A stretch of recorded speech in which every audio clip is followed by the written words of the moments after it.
Olá, sejam bem-vindos a mais uma edição do Conexão Imigração USA. Eu sou Renata Castro, advogada de imigração, e todo domingo a gente tem um encontro aqui na Record Américas para falar de algo que é de interesse para brasileiros nos Estados Unidos e os que estão fora e querem vir para os Estados Unidos, que é imigrar, é empreender, é viver, é ganhar dólar, é ter essa experiência, que na minha opinião é incrível, de morar na terra do tio Sam. Eu confesso que o convidado que eu tenho aqui hoje para conversar com vocês é alguém que embelezou a vida de brasileiros e brasileiras no Brasil, e vocês vão entender o porquê desse comentário, mas hoje ele traz a beleza que eu considero a minha segunda paixão. Depois da imigração, o mercado imobiliário e de empreendedorismo é uma área que eu, Renata, tenho grande paixão e sei que brasileiros como você que me assistem também têm curiosidade, paixão, interesse nessa jornada de empreendedorismo, principalmente nos Estados Unidos. Eu hoje tenho aqui no programa Conexão Imigração USA, André Dweck. Obrigado, Renata, pelo convite. É um prazer aqui compartilhar um pouco dessa história Brasil e Estados Unidos. Brasil e Estados Unidos. André, vamos definir um debate de uma vez por todas. Calça jeans é do Brasil, não é? Calça jeans é brasileira. E o que te dá essa autoridade para falar da calça jeans brasileira? Um legado familiar, né? Tenho muito orgulho da história que a minha família construiu durante quase 50 anos no Brasil, com as marcas Ford e Triton. Eu comecei lá, garotinho com 13 anos de idade, fiz carreira na companhia durante mais de 20 anos, até a gente vender a empresa em 2008, e aí me despertou a vontade de vir morar aqui nos Estados Unidos e empreender aqui também. E André, empresário estabelecido no Brasil, com grande êxito. Eu tenho 42 anos e me lembro, né, que as calças, as roupas Fórum Triton foram parte de uma grande renascença da moda de massa brasileira. Eu imagino que os que estão me assistindo vão concordar comigo. E daí você, com a vida toda organizada, com filhos, casado, vem para os Estados Unidos. Como é que foi essa jornada, André? Eu acho que foi um pouco de propósito de vida, né? Eu sempre tive vontade de estudar no exterior, não tinha condição pela origem da minha família, muito humilde, né? Meus avós fugidos da Primeira Guerra, a gente começou a empresa, assim como a Amazon começou na garagem lá com o Jeff Bezos, a Microsoft e outras empresas, a gente também começou na garagem lá no bairro da Moca, em São Paulo, na casa da minha avó, e construímos uma história muito bonita, mas foi muito privado de ter oportunidades de estudar fora, de morar fora, de conhecer novas culturas, e eu queria oferecer isso para minhas filhas. Então, foi um pouco disso, né, de familiar. Eu estava com 35 anos de idade quando a gente vendeu a empresa, e então eu fiz aí um planejamento de 5 anos, né, que é muito importante quando você vem morar fora do país, e eu queria empreender em outros mercados. Eu não queria mais trabalhar com moda. Eu acho que o legado que minha família deixou é muito bacana, me ensinou demais, mas eu queria começar numa outra área. E aí, em 2012, exatamente há 12 anos, eu vim com a família, com 3 filhos para cá, e começamos uma nova jornada aí nesse sonho americano. Você sabe que você falou uma coisa que a gente discute com muita frequência, né? Não se comparar com aquele que nasceu aqui. Tem um palestrante chamado David Nagel, e eu participei de várias palestras dele, e ele fala uma coisa que é muito interessante. Ele falou que ele sempre se perguntou por que o imigrante dá certo nos Estados Unidos e o americano encontra tantas desculpas. E a gente, você vê, a sua família é imigrante no Brasil, também teve uma história difícil e foi para o Brasil e fez algo incrível. E ele chegou à conclusão que é porque o imigrante vem disposto a encarar qualquer coisa. Quando ele vem nessa mentalidade, nessa vibe, aí ele vai dar certo, porque ele deixou de ter preconceitos, ou seja, se eu construir uma Fórum Triton, eu tenho que chegar nos Estados Unidos e vai ter que ser Fórum Triton. Você não é comprometido com o sucesso e sim com a área que você quer ter sucesso.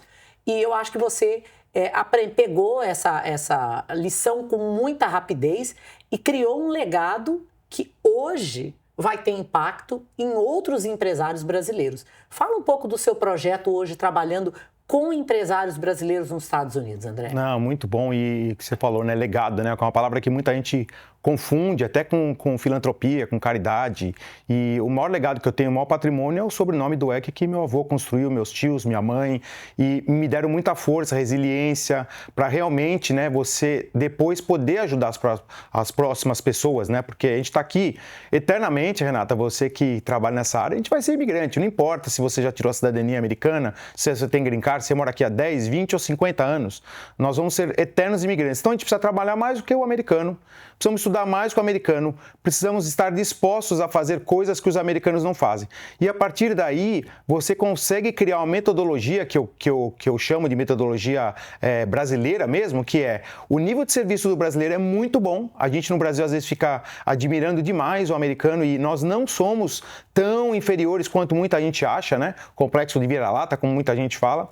O nível de detalhe na operação, de comprometimento, e eu acho que até a energia brasileira, ela é um diferencial. Então a gente precisa usar isso a nosso favor. Ao mesmo tempo, precisamos entender que o americano é mais planejado, que ele é mais organizado, que ele pensa no longo prazo, coisas que a cultura brasileira não ensina. Então, a hora que a gente coloca isso num combo, a gente tem que ajudar o empreendedor brasileiro. Porque cada empreendedor brasileiro que volta para o Brasil, para mim é uma derrota. Por quê? Porque quando você muda de país, e você que está assistindo a gente vai se identificar, qualquer amigo seu que muda, você fica observando, fala, será que vai dar certo?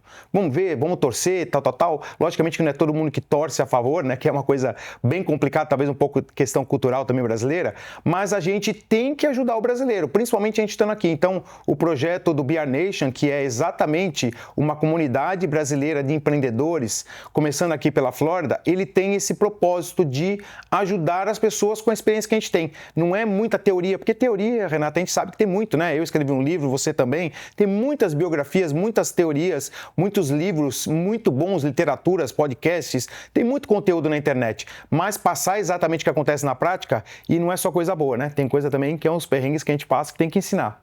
Você sabe que minha formação antes do direito é em administração de empresas. Então, no meu mestrado, no meu MBA, eu tive que fazer um trabalho, depois de ter um escritório de sucesso, fazer um trabalho explicando o que fazer numa firma de direito fictícia, né? E eu escrevendo aquilo, eu falei, cara, nada disso acontece na minha vida. Porque você tem que fazer folha de pagamento, você tem que fechar caso, você tem que atender o cliente. Então, no mundo da teoria, tudo dá certo.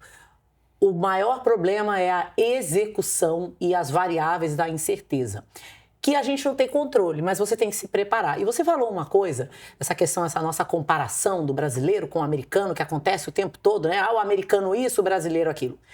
O brasileiro tem uma capacidade de se reinventar e de resiliência incrível. Para mim, o brasileiro que vence nos Estados Unidos é o que é persistente, resiliente e é o que aprende a apreciar fatos e não tornar uma crítica fatual, que é uma análise de fatos, como um ataque pessoal. Eu acho que essa é a grande diferença. Por exemplo, quando a gente vai conversar com um futuro cliente para analisar se ele é habilidades extraordinárias. E a gente fala, você tem uma carreira brilhante, eu não acho que você consegue qualificar para uma habilidade extraordinária. Ele leva aquilo como um ataque pessoal. E aquela análise, ela é fatual. Tem prêmios, atua numa área de excelência, tem como resolver um problema para os Estados Unidos? Então, aquilo é distorcido. E eu acho que o americano, ele tem uma coraça um pouco mais grossa em relação a isso. O brasileiro já sai de lá, você não sabe com quem eu estou falando. Mas por quê? É essa coisa passional que faz ele ter sucesso no Brasil. Então, se ele consegue casar a paixão com o fato, aí ninguém segura ele nos Estados Unidos. Você percebe essa mesma coisa? Sim, com certeza, com certeza. E, inclusive, a gente tem que usar isso a nosso favor, né? Se nós somos uma cultura latina passional e o americano é uma cultura mais racional, a gente precisa aprender com a parte racional e adaptar a grande questão que eu vejo muita gente cometendo erro é que o país se adapte à nossa cultura. Nós somos minoria aqui, eternamente. Então, nós temos que nos adaptar. E aí, as pessoas acabam enxergando esse esforço. Vou dar um exemplo da imobiliária. Eu tive a imobiliária durante 8 anos, uma boutique, e a gente vendeu para um grupo americano. Hoje eu faço parte de uma companhia americana. E eles hoje não, já fazem quase 5 anos, né? Eles falam para a gente, falam assim, a capacidade de vocês de influenciar outras culturas, que tem o americano, tem o francês, tem o canadense, tem o mexicano, tem o latino, tem gente da Índia, uma empresa global, fala assim, é muito grande. Então, se a gente tem essa capacidade de influenciar a parte emotiva, a parte de ajuda, a parte de estender a mão, que é uma coisa muito boa do brasileiro, a gente, ao mesmo tempo, precisa ter a humildade de aprender a parte racional e não levar para o lado pessoal. E entender que quando você recebe um feedback, você tem que agradecer. O brasileiro, às vezes, briga, né? Fala assim, pô, você está me criticando. Eu falei, não, estou te dando um feedback. O próprio nome diz, né? Agora, André, você falou da parte imobiliária, né? E eu acho que o sonho de empreender e de ter um imóvel nos Estados Unidos, ele popula a mente de milhares de brasileiros. E eu fiquei surpresa, porque eu estava assistindo um clipe da Virgínia no programa dela. Imagina, acabou de celebrar 50 milhões de seguidores. E eu falei, Virgínia, gente como a gente. Porque... pelo que ela falou, na verdade, a mãe dela disse que o marido dela, o Zé Felipe, que tem uma fortuna hoje estimada de 100 milhões de reais, de acordo com publicações, que o sonho que eles ainda não realizaram é uma mansão em Miami. Então, se você fosse corretor da Virgínia e do Zé Felipe, qual era a recomendação para que eles não cometam o erro mais comum que brasileiros cometem quando compram um imóvel nos Estados Unidos? A primeira recomendação é você não levar para o lado que você curte as suas férias, né? Muita gente olha e fala assim, aqui é um lugar bom de férias, mas talvez não seja bom para morar, talvez não seja bom para os seus filhos, o teu momento de vida, né? Não tem uma resposta. Então, eu acho que o imóvel, o sonho de ter um imóvel é uma questão muito pessoal, customizada, mas para se pensar no longo prazo. Eu estava até conversando com um amigo meu hoje e eu falei assim, qual que é o teu projeto de curto, médio e longo prazo? Ele falou, como assim? Eu só quero comprar um apartamento. Eu falei, não, peraí, mas é um apartamento que você vai vir de férias 2 vezes por ano? É um apartamento que você quer ficar 3 meses aqui, talvez estudando depois? Ou um apartamento que daqui 5 anos você vai querer morar? Então, não é o mesmo imóvel. Então, a gente tem que ter essas respostas e, às vezes, os profissionais do mercado imobiliário não fazem a resposta porque eles estão vendendo tijolo. Então, eu acho que o negócio ele não pode ser transacional. Ele tem que ser relacional. A partir do momento que você tem a relação com as pessoas, com os clientes, entender as necessidades e às vezes fazer as perguntas certas, você acaba ajudando. Então, e aí o imóvel dos sonhos é fácil, né? Porque comprar imóvel em Miami tem bastante coisa bacana. Sem dúvida. E, André, para quem quer empreender nos Estados Unidos, a gente já tem bem claro que quem quer morar nos Estados Unidos, quer adquirir uma casa na Flórida, você e a sua equipe têm como ajudar. E para quem quer empreender, pode encontrar mais informações a respeito aonde? A gente está com essa plataforma nova que é o BR Nation, né? O próprio nome diz, né? Nação Brasileira, que justamente são eventos de negócios sobre empreendedorismo e a gente acabou de lançar um clube de negócios e experiências para os brasileiros que moram aqui nos Estados Unidos. Também a gente sabe, né, Renata? Não é todo mundo que está aqui que conseguiu alavancar a carreira, conseguiu crescer. Tem muita gente que patina e é normal, né, no começo, né? O mercado aqui é muito volátil, muito dinâmico, né? Então, principalmente se você está numa região que vai sofrer mais, por exemplo, agora com a variação do dólar, ou com o turismo, ou com o mercado imobiliário, ou com alguma questão de um mercado específico, como, por exemplo, lá em Detroit, que é muito sensível ao mercado automotivo. Então, você precisa entender isso e passar essa experiência através dos próprios membros. Então, é como se fosse um mastermind mesmo, dos membros se ajudarem. Não é professor. Entendeu? Porque o empresário, quer queira, quer não, eu tenho 50, vou fazer 52 anos de idade. Você não quer ter mais aula de ninguém. Por quê? Porque você fala assim, olha, eu sou, modéstia à parte, com muita humildade, eu tenho um certo sucesso, porque não existe sucesso absoluto, mas sim relativo. Quem vai me ensinar? Esse cara tem que ser maior do que eu, tem que ser mais bem sucedido. Não necessariamente, porque uma pessoa de um outro setor, entendeu? Que quando você tem essa parte heterogênea nas habilidades pessoais, você acaba ajudando, porque é de um outro setor. Eu aprendo muito com meus amigos do setor de tecnologia, nunca trabalhei com tecnologia, setor gastronômico, com setor publicitário, com setor imigratório. Então você tem que ter a humildade de falar assim, mesmo não sendo o meu setor, eu tenho que me interessar. E as pessoas também interessem em ajudar, né? Porque acho que isso é uma causa nobre. Nós brasileiros, eu colocaria até um pouquinho mais forte, Renata, até escrevi isso no meu livro. A gente tem a obrigação de ajudar o imigrante brasileiro aqui. Olha, André, foi um prazer ter você conversando aqui com a gente. E para você que está assistindo Conexão Imigração USA, que sonha em morar legalmente nos Estados Unidos, você não pode perder o nosso programa todo domingo aqui. E você quer saber mais sobre empreendedorismo aqui nos Estados Unidos, é visitar o BR Nation na internet e conhecer mais informações a respeito desse convidado incrível, André Dweck, bater um papo com a gente aqui. Domingo que vem, eu e você temos um encontro aqui no Conexão Imigração USA, no Record América.